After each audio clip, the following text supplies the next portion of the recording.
ये त्वक्षरमनिर्देश्यम् अव्यक्तं पर्युपासते सर्वत्र गमचिन्त्यं च कूटस्थमचलं ध्रुवम् सन्नियम्येन्द्रियग्रामम् सर्वत्र समबुद्धया ते प्राप्नुवन्ति मामेव सर्वभूत हिते रता। जो निर्गुण निराकार परमात्मा है उसके 8 विशेषण बतलाए हैं। वह परमात्मा अक्षर है, अव्यक्त है, अनिर्देश्य आदि है। इसकी जो उपासना करते हैं वे भगवान को ही प्राप्त करते हैं तथा सर्वभूत हिते रता, वो संपूर्ण भूतों के हित में रत रहते हैं। इसका तात्पर्य यह नहीं है कि समस्त जो है प्राणियों के वे जो है हित कर डालेंगे, ऐसी बात नहीं है। हित की भावना रखने वाले, इंद्रियों में संयम प्राप्त किए हुए और उनकी जो बुद्धि है वो विषम बुद्धि नहीं समत्व बुद्धि वाले होते हैं। हाँ, तो देखिए, एक ईश्वर है, दूसरा जगत है और तीसरा जो है आप लोग हैं। ये हम लोगों को जगत को समझ करके जगत से असंग हो जाना है। जगत को समझ जाएंगे तो जगत से आप जो है असंग हो जाएंगे। जब तक के जगत के स्वरूप का ज्ञान नहीं हुआ है तब तक जो है जगत के प्रति जो है लगाव बना रहेगा। और जो नासमझी में जगत को छोड़ देती हैं, अर्थात परिवार को छोड़ करके कहीं चले गए तो कुछ समय के बाद फिर उनको पश्चाताप होता है कि मैंने छोड़ करके सही नहीं किया बल्कि गलत किया। और जो समझ करके छोड़ते हैं, विवेक करके छोड़ते हैं, वे फिर भगवान को प्राप्त होते हैं। तो जगत को समझ करके रहना जगत में है लेकिन जगत से असंग हो जाता है।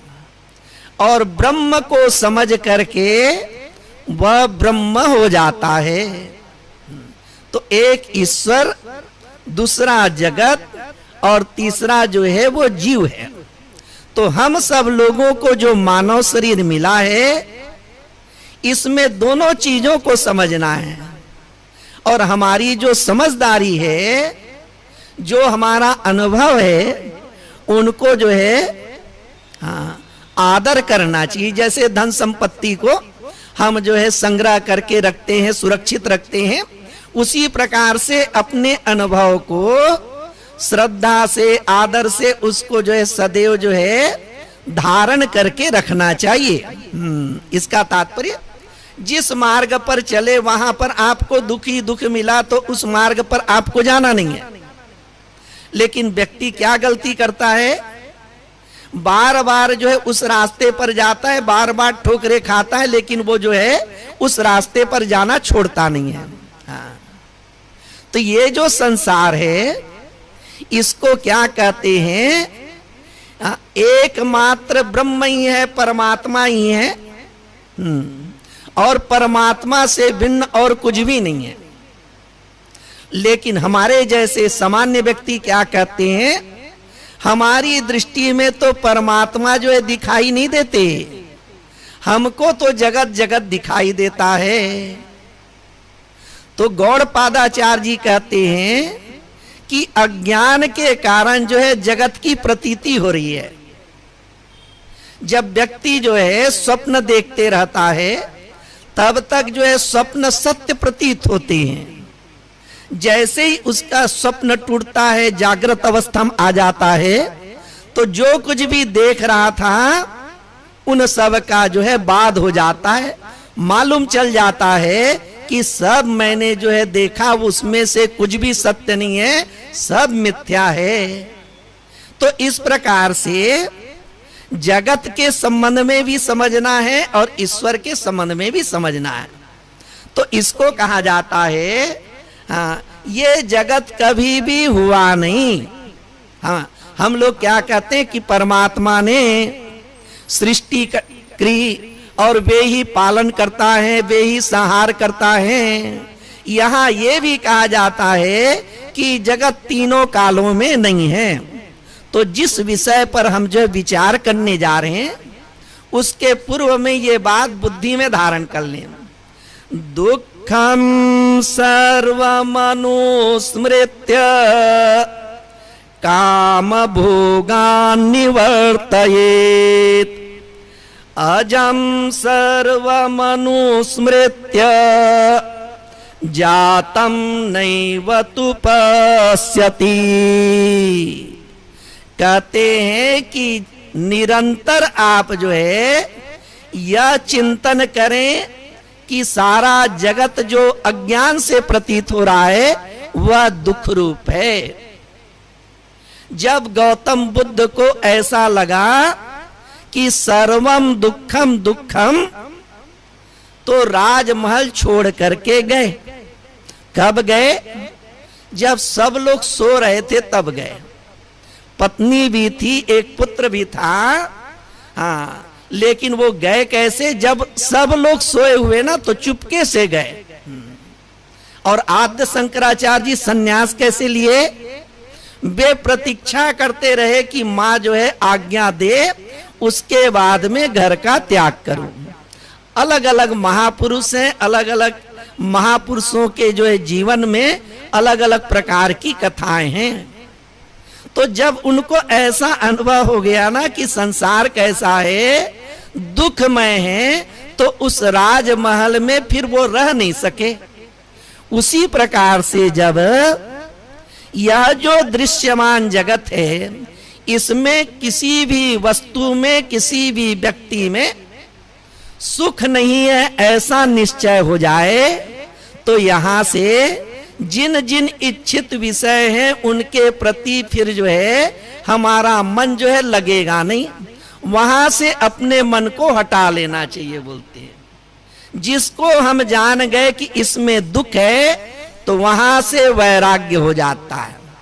और सामान्य व्यक्ति में, सामान्य व्यक्ति को जो है उससे द्वेष हो जाता है। तो द्वेष होना ठीक नहीं है, वहां से न तो राग रहे न जो है द्वेष रहे, वहां से जो है वैराग्य हो जाए।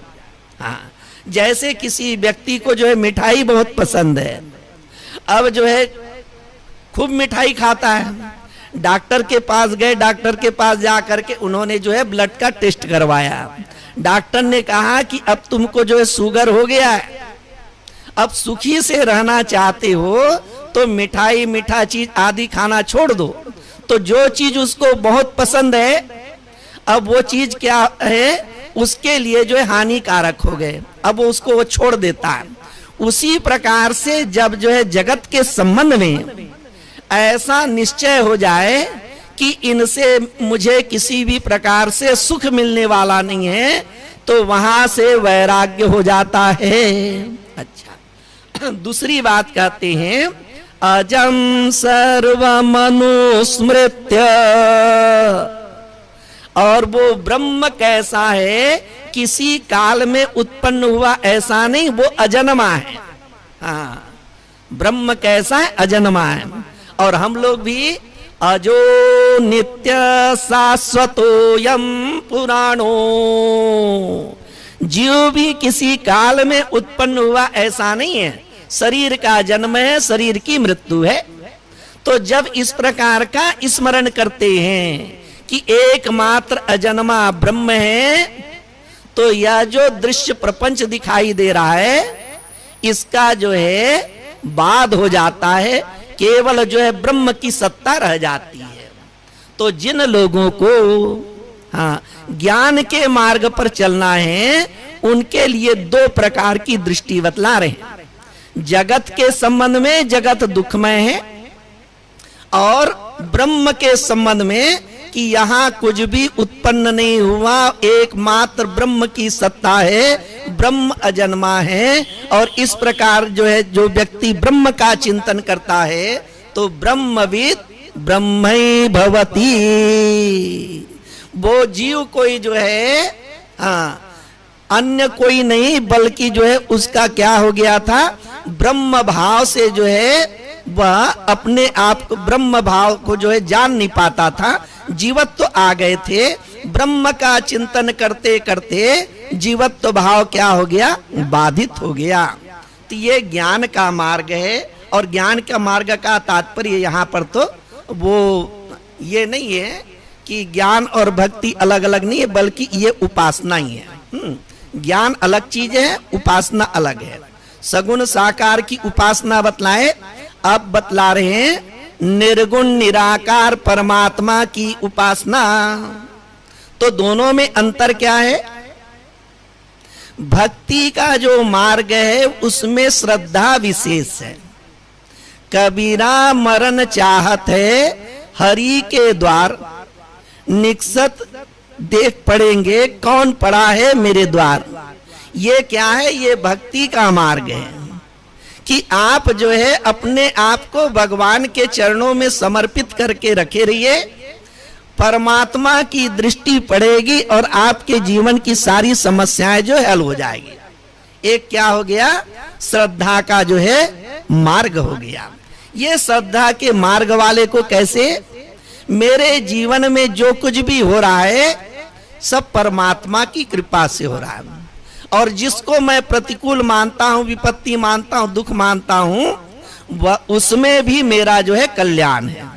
हाँ, तो सगुण साकार की उपासना का जो मार्ग है उसमें श्रद्धा विशेष है, और निर्गुण निराकार परमात्मा की उपासना में व्यक्ति को विवेक वैराग्य से संपन्न होना चाहिए, साधन चतुष्टय से संपन्न होना चाहिए।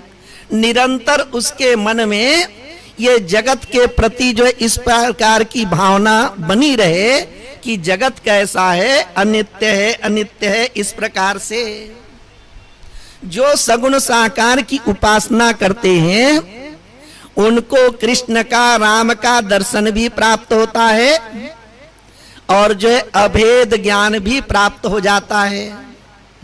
अपने आप को जो है परमात्मा से अभिन्नत्वेन जो है ज्ञान की प्राप्ति हो जाती है। और निर्गुण निराकार परमात्मा की जो उपासना करते हैं उसके संबंध में विद्वानों का मत है कि उन्हें जो है ना सगुण साकार का दर्शन प्राप्त नहीं होता, केवल जो है अभेद ज्ञान की प्राप्ति होती है। तो सगुण साकार के मार्गी को इस कृपा से जो है सिद्धि प्राप्त होती, सफलता प्राप्त होती है। और निर्गुण निराकार परमात्मा की जो उपासना करने वाले हैं उसमें जो है स्वपुरुषार्थ की प्रधानता है। ये जो है अंतर जो है यहां पर बतला देती है। तो एक को कहा जाता है सोपाधिक जो है परमात्मा है, और दूसरे कैसे हैं? जिनका ना आकार है, जिसमें ना किसी प्रकार के गुण है, निर्गुण है, जो अव्यक्त है, अनिर्देश्य है।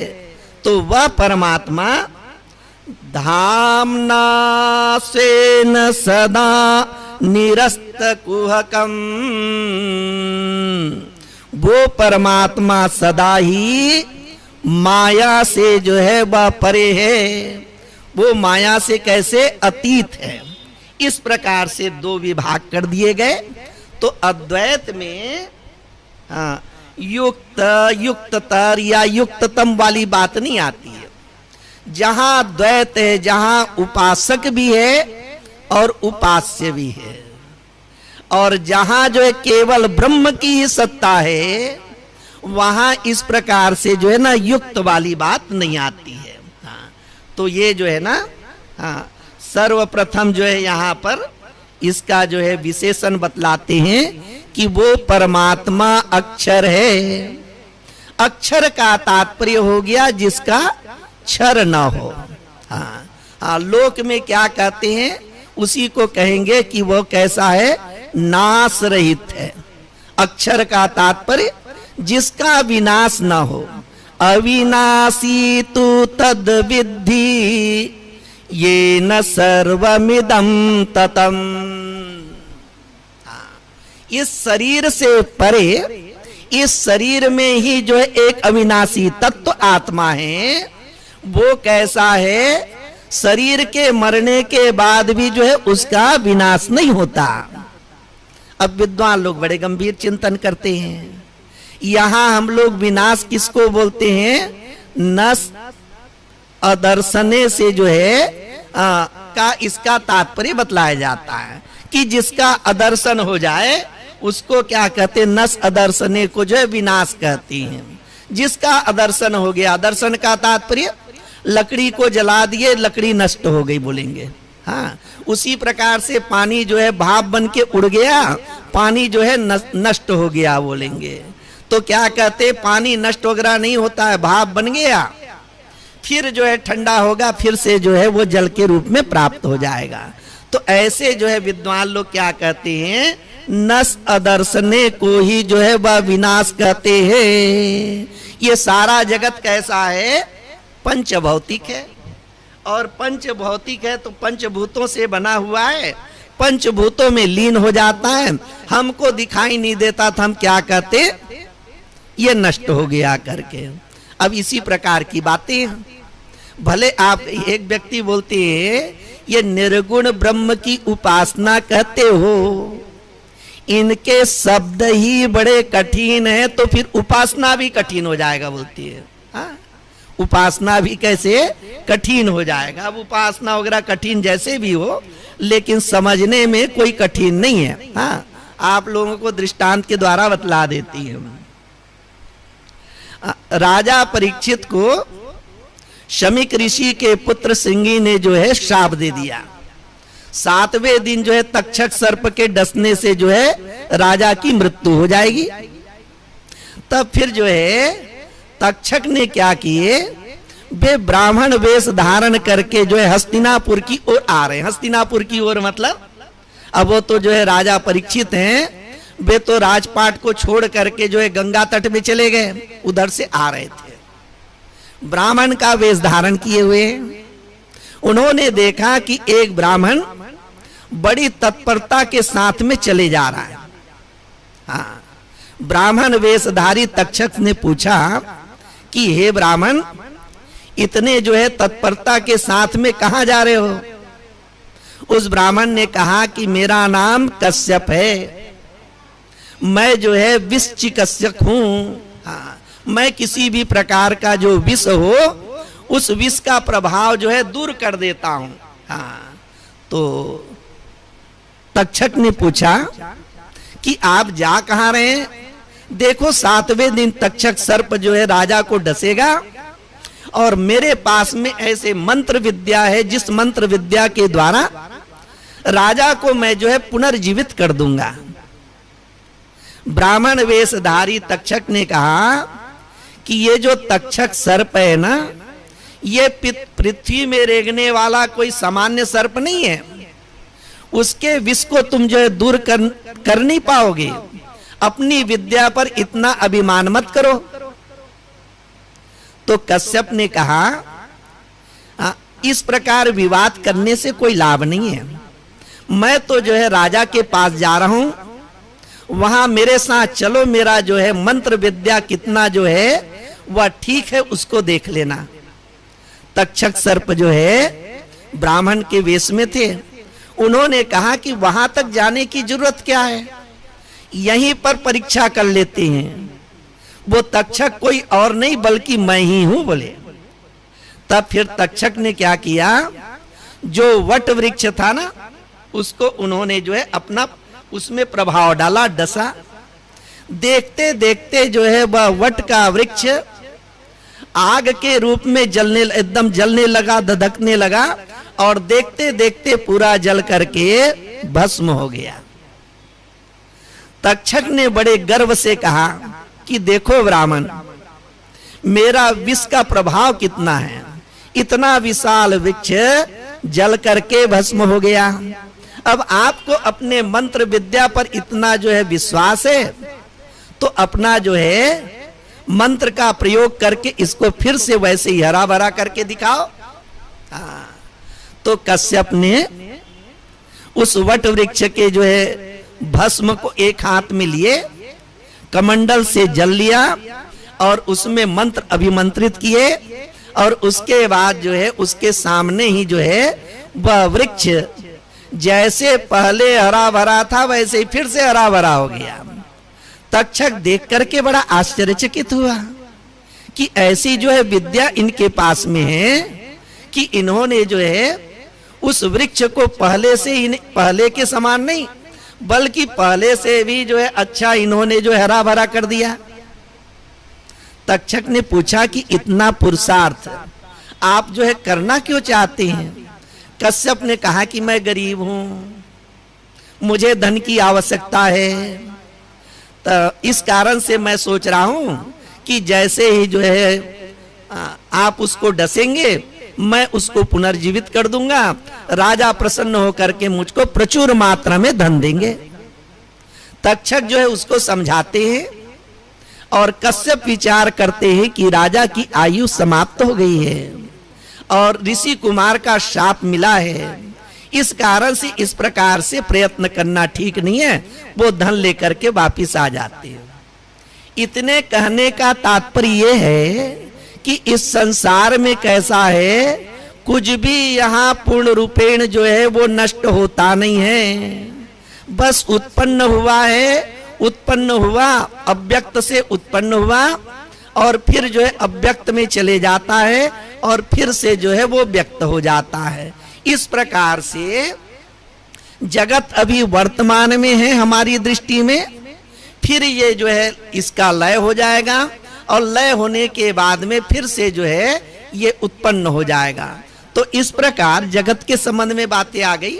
और यह जो है ब्रह्म कैसा है, ये ब्रह्म जो है वह अक्षर है।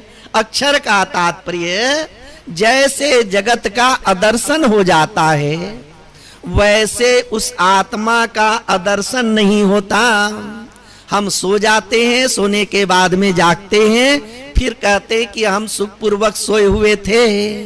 बड़ा गंभीर विषय भी मानते हैं, लेकिन सरल विषय विचार करेंगे तो अपने आप के अनुभव का, अपने आप के अभाव का अनुभव किसी को भी नहीं होता। राजा दशरथ के जो है प्राण निकल गए। वशिष्ठ जी आए, उन्होंने देखा कि कौशल्या माता जो है अत्यंत जो है दुखी हो रही हैं। ये सब महापुरुष हैं। इन्होंने कहा कि हे कौशल्य, आपको इतना दुख नहीं होना चाहिए। कौशल्या माता ने कहा कि देखो, राजा दशरथ के प्राण निकल गए, इतना लंबा समय जो उनके साथ में जीवन व्यतीत किए, इस कारण से मुझे जो है बहुत दुख हो रहा है। तो वशिष्ठ जी ने कहा, ये राजा दशरथ के साथ में जो वियोग हुआ, इस बात का यदि दुख है तो विवाह के पहले भी वियोग था। अब ये सब बातें जो है ना सामान्य व्यक्तियों को जो है जस्ती नहीं है। महापुरुष लोग कैसे उपदेश करते हैं, राजा दशरथ का निधन हो गया, वियोग हो गया, लेकिन विवाह के पहले भी तो वियोग ही था। यदि ऐसा वियोग था तो जो है जब संयोग था उस समय भी दुखी होना चाहिए। कौशल्या माता कहती हैं कि देखो, जब विवाह हुआ उसके बाद में पति पत्नी के रूप में रहे, और पति पत्नी के रूप में रहे तो उससे संस्कार पड़ते गए कि वो मेरे पति हैं, मैं उसकी पत्नी हूं। तो इस प्रकार से संस्कार जो पड़ा उसके कारण से मुझे बड़ा दुख हो रहा है। तो चाहे जगत के संबंध में हो, चाहे व्यक्ति के संबंध में हो, चाहे अपने किसी रिश्तेदार आदि के संबंध में हो, यदि यह ज्ञान, हाँ, शास्त्र संबंधी जो ज्ञान है वह यदि हमारे जो है बुद्धि में आ जाए, तब जो है आत्म तत्व का जो है ये, हाँ, जो अविनाशी स्वरूप है उसको हम समझ पाने में समर्थ होंगे। अव्यक्तादीनि भूतानि व्यक्त मध्यानि भारत अव्यक्त निधनान्येव तत्र का परिदेवना।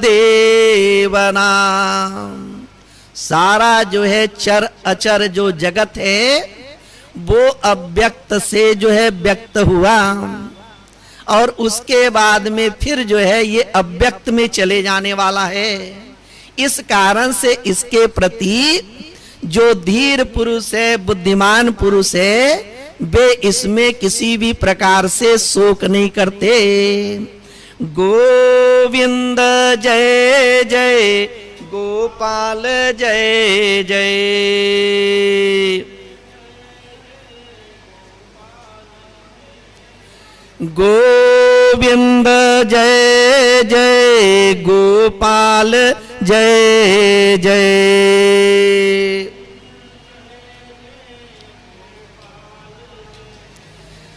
गोविंद जय जय गोपाल जय जय।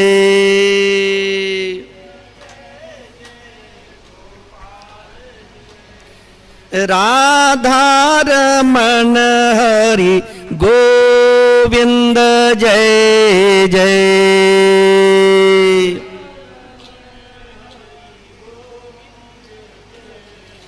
राधा रमण हरि गोविंद जय जय।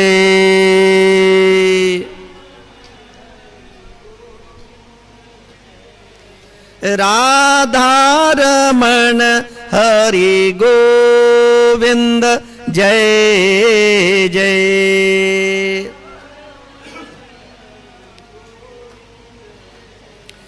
बोलिए श्री कृष्ण चंद्र भगवान की जय। विचार के मार्ग में चलने वाले में जैसे जैसे जो है संसार के प्रति वैराग्य होते जाता है वैसे वैसे उसकी कामना घटते जाती है, अर्थात वो निष्काम होते जाता है। भक्ति के मार्ग पर जो चलने वाले भक्त हैं, जैसे जैसे भगवान के प्रति भक्ति दृढ़ होती है वैसे वैसे वो भी निष्काम हो जाते हैं। जो कर्म योगी है वह भी निष्काम हो जाता है। हाँ, बिना जो है निष्काम हुए कर्मयोग सदने वाला नहीं है। तो कहने के लिए अलग अलग मार्ग है, लेकिन सभी में जो है निष्कामता है। और भक्ति मार्ग में जो श्रद्धा की विशेषता बतला रहे हैं, श्रद्धया सत्यमाप्यते, श्रद्धा से सत्य की प्राप्ति होती है। लोक में ऐसे कह देते हैं, देखो हमने तो जो है ना उसके प्रति श्रद्धा के कारण जो है धोखा खा गए, हमने उसको अच्छा मान लिया, हमने उसको हितैषी मान लिया, इस कारण से जो है हम क्या हुए, धोखा खा गए, उन्होंने जो है हमारे साथ में विश्वासघात किया। लेकिन जो परम श्रद्धा है, हाँ, शास्त्र की बातें गलत नहीं होती है। हाँ, तो यहाँ क्या कह रहे हैं, श्रद्धा से जो है सत्य की प्राप्ति होती है। नचिकेता के पिता वाजश्रवस सर्वमेध यज्ञ करते रहते हैं। एक ऐसा यज्ञ जिस यज्ञ के द्वारा मरणोपरांत आनंद लोक की प्राप्ति होगी। हाँ, इस जीवन में भी हमें सुख चाहिए और मरने के बाद भी हमारी ऐसी गति हो कि हमको जो है दुख प्राप्त ना हो, ऐसे लोक की प्राप्ति हो जहां हम जाएं तो हमको जो है आनंद मिले। हाँ, तो वाजश्रवस वृद्ध है और उसका जो पुत्र नचिकेता है वो कुमार अवस्था के हैं, अल्पायु के हैं। तो यज्ञ प्रारंभ हुआ और जब जो है दक्षिणा देने की पारी आई तो वाजश्रवस ने चालाकी से, बुद्धिमानी से अच्छी अच्छी गायों को तो अपने पास रख लिए, नचिकेता के नाम से रख लिए, और जो बूढ़ी बूढ़ी गायें थी जो घास खाने में असमर्थ है, जो दूध देने में असमर्थ है, जो बछड़े को जन्म देने में असमर्थ हैं, इन गायों को जो है दक्षिणा में के रूप में ब्राह्मणों को देने के लिए जो है तैयार हुए। हाँ, तो नचिकेता ने देखा, हाँ, तो वाजश्रवस की बुद्धि कैसी है कि भाई दक्षिणा कुछ भी दे लेकिन फल जो है अच्छा होना चाहिए। प्रायः जैसे जो है ना एक सामान्य लोगों की बुद्धि होती उसी प्रकार से है कि भाई दक्षिणा तो दे रहे हैं बूढ़ी गायों को, हाँ, लेकिन जो है फल क्या चाहते हैं, ऐसा लोक मिले जिससे जो है मुझको आनंद की प्राप्ति हो, आनंद लोक की प्राप्ति हो। अब जो है नचिकेता जो अल्प आयु के हैं, कुमार आयु के हैं, उनके हृदय में जो है श्रद्धा का आवेश उत्पन्न हुआ। पिताजी बुद्धिमान है, शास्त्रों को जानते हैं, और नचिकेता अल्प आयु के हैं, इस कारण से ज्ञान भी होगा तो थोड़ा बहुत ज्ञान होगा। तो श्रद्धा का आवेश आया तो वे समझ गए अनंदा नामते लोका अंधे न तमसावृता। इस प्रकार जो व्यक्ति दक्षिणा में ब्राह्मणों को जो है बूढ़ी गायों को देता है, ऐसे अज्ञानी विवेकहीन व्यक्ति है, उनको जो है आनंद लोक की प्राप्ति नहीं होती है, बल्कि आनंद से रहित लोक की प्राप्ति होती है। उनको जो है प्रकाश स्वरूप जो है लोक की प्राप्ति नहीं होती है, बल्कि अंधकार से आच्छादित लोक की प्राप्ति होती है। ये ज्ञान कहाँ से प्राप्त हो गया? श्रद्धा के आवेश से जो है नचिकेता को ये ज्ञान हो गया। तो भक्ति का जो मार्ग है उसमें श्रद्धा विश्वास की प्रधानता है, उसी प्रकार से ज्ञान मार्ग में भी क्या बतलाते हैं, सठ संपत्ति के अंतर्गत श्रद्धा भी है। तो ये जो निर्गुण निराकार परमात्मा की उपासना के संबंध में बतला रहे हैं कि वो परमात्मा कैसे हैं, अक्षर हैं। अक्षर का तात्पर्य जो नाश रहित है। लोक में विनाश किसको बोलते हैं? जिसका जो है अदर्शन हो गया। ये आत्मा या परमात्मा कैसे हैं, इसका कभी अदर्शन नहीं होता है। हमें तो जो है कभी दर्शन हुआ नहीं, फिर कैसे बोलते हो कि दर्शन सदैव होते रहता है। यत साक्षात अपरोक्षात ब्रह्म, ये जो मैं के रूप में अनुभव हो रहा है, यही तो जो है वो आत्मा का अनुभव है। शास्त्रों की बातों को श्रद्धा से स्वीकार कर लेना चाहिए। नहीं द्रष्टु दृष्टे विपरिलोपो विद्यते अविनाशित्वात्। दृष्टा को अपने दृष्टि की, अपने आत्म स्वरूप की कभी जो है वह अभाव हो जाता, ऐसा नहीं, सदैव जो है वो अनुभव होते रहता है। इसी प्रकार से अन्य जो है वह विशेषण भी बतलाए गए हैं कि वो परमात्मा कैसे हैं, अनिर्देश्यम। जैसे हम कहते हैं ना, निर्देश करते शब्दों के द्वारा, इशारों के द्वारा, लेकिन वह परमात्मा कैसे है, अनिर्देश्य है। शब्दों के द्वारा हम बतलाते हैं। भक्ति मार्ग में कैसे है, त्वमेव माता च पिता त्वमेव। परमात्मा कौन है? परमात्मा जो है माता है, परमात्मा जो है पिता भी है। इस प्रकार से पिता पुत्र का भाव बनाते हैं, संबंध बताते हैं। हाँ, महापुरुष लोग भी क्या कहते हैं, जगत पीतरौ वंदे पार्वती परमेश्वरौ। तो अपने मन को कैसा बना लेते हैं कि जगत के माता पिता जो है पार्वती और महादेव हैं। लेकिन ये जो निर्गुण निराकार ब्रह्म की उपासना करने वाले क्या कहते हैं कि वह जो ब्रह्म है उसमें इस प्रकार का कोई संबंध बनता नहीं है, केवल एकमात्र ब्रह्म तत्व है। उसमें किसी भी प्रकार का कार्य कारण संबंध नहीं है। तो जगत में क्या है, वो मेरे माता है, वो मेरे पिता है, ये मेरे पुत्र हैं, ऐसा जो है हम संबंध बतलाते हैं। उसी प्रकार से क्या परमात्मा के साथ में संबंध बनता है? तो कहते परमात्मा के साथ में ऐसा कोई संबंध नहीं बनता। हाँ, फिर वो परमात्मा कैसे हैं? परमात्मा सृष्टि करते हैं, पालन करते हैं और संहार करते हैं, लेकिन जो ब्रह्म तत्व है वो कैसा है? वो निष्क्रिय है, उसमें किसी भी प्रकार की कोई क्रिया नहीं है। तो क्रिया के द्वारा भी जो है हम उसका परिचय नहीं दे सकते।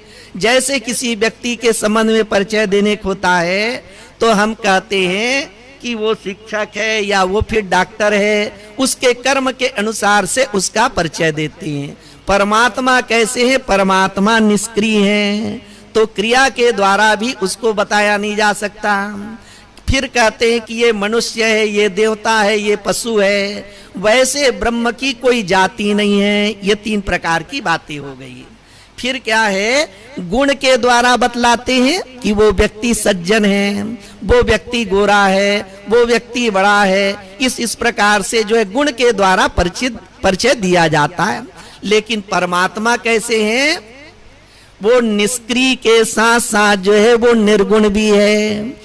भक्त लोग कैसी भावना करते हैं? भगवान तो परम कृपालु है, लेकिन निर्गुण ब्रह्म कैसा है? वह तो सर्व गुणों से अतीत है। इस कारण से भगवान क्या कहते हैं? निस्त्रय गुण्यो भवार्जुना। वो परमात्मा कैसे है? निर्गुण है, और इन तीनों गुणों से जो परे चले जाता है वही इस संसार से मोक्ष को प्राप्त करता है। अब उस परमात्मा को देखते भी है ना, तो उसमें भी क्या करते हैं? गुणों का आरोप कर लेते हैं। भगवान राम कैसे हैं? राम ब्रह्म चिन्मय अविनाशी। रामचंद्र जी कैसे हैं? वो चिन्मय हैं, और वे ही जो है वो ब्रह्म है। यहाँ क्या बतला रहे हैं? वो निष्क्रिय भी है, निर्गुण भी है, किसी भी प्रकार का उसमें कोई संबंध नहीं है, कार्य कारण भाव नहीं है। हाँ, तो राम का एक जो स्वरूप है, अर्थात निर्गुण जो स्वरूप है, वो कैसे है? उसमें किसी भी प्रकार के गुण नहीं है। लेकिन उसी रामचंद्र जी को देख करके कौशल्या माता के मन में जो है सात्विक भाव उत्पन्न होता है, उनको देख करके प्रसन्नता होती है। हाँ, कथाएं चाहे किसी भी प्रकार की हो, समझने के लिए हम बतला रहे हैं। और उसी राम सीता को लेकर के कैकेयी के मन में क्या उत्पन्न हो गया? ईर्षा उत्पन्न हो गई कि देखो राम को राज सिंहासन मिल रहा है, मेरे पुत्र को राज सिंहासन मिले तो अच्छा होता। इस प्रकार से कैकेयी के मन में राम और सीता को लेकर के रजोगुण उत्पन्न हो गए। हाँ, राम ब्रह्म है और राम और सीता दोनों अभिन्न हैं, दोनों ब्रह्म रूप हो गए। लेकिन उसको देख करके कौशल्या के मन में प्रसन्नता होती है, कैकेयी के मन में जो है ईर्षा उत्पन्न होती है, और रावण के मन में जो है तमोगुण उत्पन्न हुआ। उन्होंने सीता का हरण कर लिए और राम के साथ में युद्ध करके जो है मारे गए। हाँ, इस प्रकार से जो ब्रह्म है उसमें जीव जो है गुणों का आरोप कर देता है। परमात्मा कैसे हैं? निर्गुण हैं। तो उस परमात्मा का किसी भी प्रकार से शब्द के द्वारा, संकेत के द्वारा बतलाया नहीं जा सकता है। इसको गोस्वामी तुलसीदास जी क्या कहते हैं? बिनु पद चलई सिउनई बिनु काना। वो परमात्मा कैसे हैं? बिना पैर के चल लेते हैं, बिना कान के सुन लेते हैं, बस निर्गुण तत्व को बतला रहे हैं। तो ऐसे तत्व का प्रतिपादन वेद में कैसे किया जाता है? अतद्व्यावृत्यायम् चकितमभिधत्ते श्रुतिरपि। जो भी दृश्य प्रपंच दिखाई दे रहा है उन सब को जो है निषेध करके उसका प्रतिपादन वेदों में किया जाता है।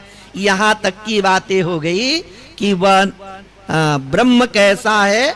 अक्षर है, वह अनिर्देश्य है, अर्थात शब्दों से भी नहीं बता सकते, कोई संकेत के द्वारा नहीं बताया जा सकता, और वो कैसा है? अव्यक्त है। हाँ, जो इंद्रियों से अनुभव में आ जाए वो व्यक्त है, और जो इंद्रियों से अनुभव में ना आए उसको कहते हैं अव्यक्त।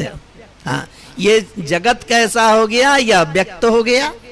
और परमात्मा कैसे हैं? वो अव्यक्त हैं। अब उस परमात्मा तक के हमारी दृष्टि जाती नहीं है। न तत्र चक्षुर गच्छति, उस परमात्मा को इन चर्म चक्षुओं के द्वारा देख नहीं सकते। जब भगवान श्री कृष्ण से अर्जुन ने भगवान की विभूति के संबंध में सुने, तो अर्जुन के मन में अभिलाषा हुई कि भगवान के विराट स्वरूप का मैं दर्शन करूं, विश्व स्वरूप का दर्शन करूं। तो भगवान क्या कहते? न तुमाम शक्य से द्रष्टुम अनेनैव स्वचक्षुषा दिव्यं ददामि ते चक्षु पश्य मे योगमैश्वरम। हमें जो आंखें प्राप्त है, इन आंखों से जगत दिखाई देता है, लेकिन इन आंखों से भगवान का जो ऐश्वर्य स्वरूप है, विराट स्वरूप है, विश्व स्वरूप है, उसको हम नहीं देख सकते। भगवान श्री कृष्ण ने कहा कि अर्जुन, मैं तुमको दिव्य दृष्टि प्रदान करता हूं, उस दिव्य दृष्टि से तुम जो है मेरे योगेश्वर स्वरूप का दर्शन करो। हाँ, तो भगवान के द्वारा दिव्य दृष्टि प्राप्त हुई, और जब अर्जुन ने देखा तो उनको जिस प्रकार से हाँ, बड़े बड़े ऋषि मुनियों को दर्शन होता है, उस और दर्शन प्राप्त करके वो आनंदित होते हैं, वैसे अर्जुन को आनंद नहीं हुआ, बल्कि वो भयभीत हो गए। फिर वे भगवान से प्रार्थना करते कि हे प्रभु, आप मुझे अपना वही सौम्य रूप आप दर्शन कराइए। तो भगवान की कृपा से अर्जुन को दिव्य दृष्टि प्राप्त हुई, और उससे जो है उन्होंने भगवान के विश्व स्वरूप का दर्शन प्राप्त किया। अब जिस भगवान का दर्शन गोपियों ने किया, दुर्योधन ने भी किया, अर्जुन ने भी किया। अब कृष्ण, एक ही कृष्ण को देखे, लेकिन जो है देखने देखने में अंतर है। गोपियों को जो आनंद और जो प्रेम प्राप्त होता है, वैसा प्रेम जो है अन्य लोगों को नहीं होता, वैसी भक्ति अन्य लोगों को नहीं होता है। और जो है अर्जुन के मन में आस्था है, विश्वास है, दुर्योधन के मन में वैसी आस्था और विश्वास नहीं है। दृष्टि तो जो है चर्म चक्षु ही है, लेकिन दृष्टि में भेद है। चर्म चक्षु तीनों के पास देखते एक ही कृष्ण को है, लेकिन भाव अलग अलग आता है। और उसी परमात्मा का दर्शन कलयुग में जो है गोस्वामी तुलसीदास जी हैं, मीरा हैं, इन लोगों में भी दर्शन किए। और दर्शन कैसे किए वो भी कहना चाहिए भक्ति के भाव से। तो ये स्पष्ट किया जाता है, किसी को जो है भगवत कृपा से दिव्य दृष्टि प्राप्त हो जाती है, और किसी को जो है भक्ति के द्वारा उसको जो है दर्शन करने की सामर्थ्य प्राप्त होते हैं। तो एक जो परमात्मा है वो कैसे हैं? इन दिव्य चक्षुओं के द्वारा दर्शन करने योग्य है। और जो आत्म स्वरूप है वो कैसा है? वो किसी दिव्य दृष्टि वगैरह के द्वारा नहीं, बल्कि वह तो जो है स्वयं प्रकाश रूप है। भगवान का जो निर्गुण निराकार स्वरूप है वह कोई दिव्य दृष्टि के द्वारा नहीं। उसके संबंध में क्या कहते हैं?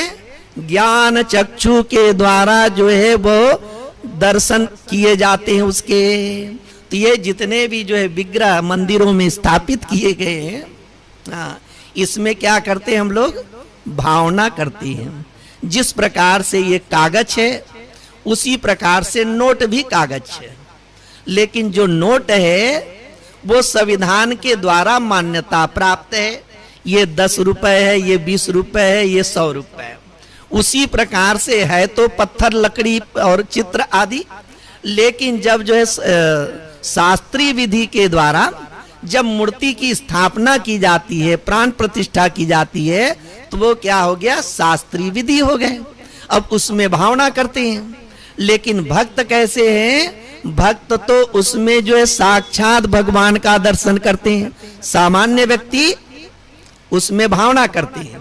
और मीरा, तुलसीदास जी आदि है, उनको जो है चिन्मय राम के दर्शन होते हैं। दर्शन में भेद समझ लीजिए। हम देखते हैं तो मृण्मय को ही देखते हैं और भावना करते हैं चिन्मय का।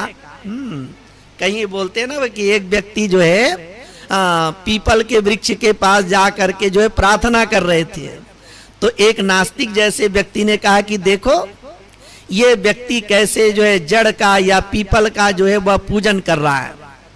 तो विद्वान थे, उन्होंने कहा कि तुम्हारी दृष्टि से ये जो है जड़ का पूजन कर रहा है या पीपल का पूजन कर रहा है, लेकिन उसके भावनात्मक दृष्टि से देखोगे तो वो तो उसमें वासुदेव की भावना कर रहे हैं।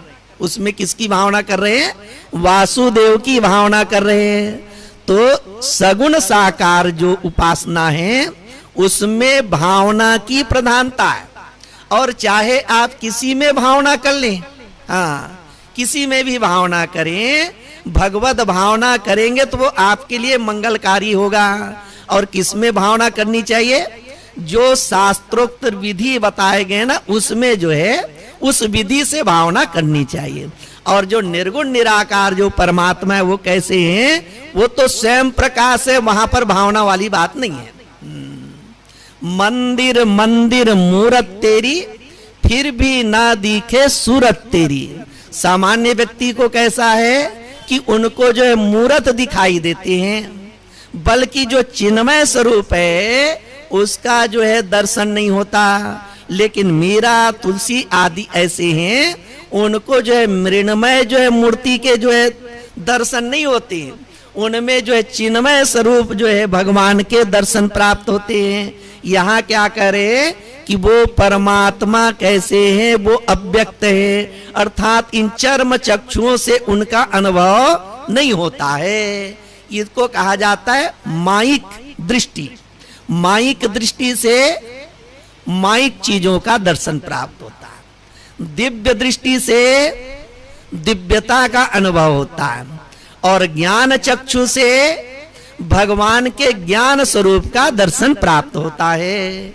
ये त्वक्षर मनिर्देशम अव्यक्तम पर्युपासते, वे इसकी उपासना करते हैं।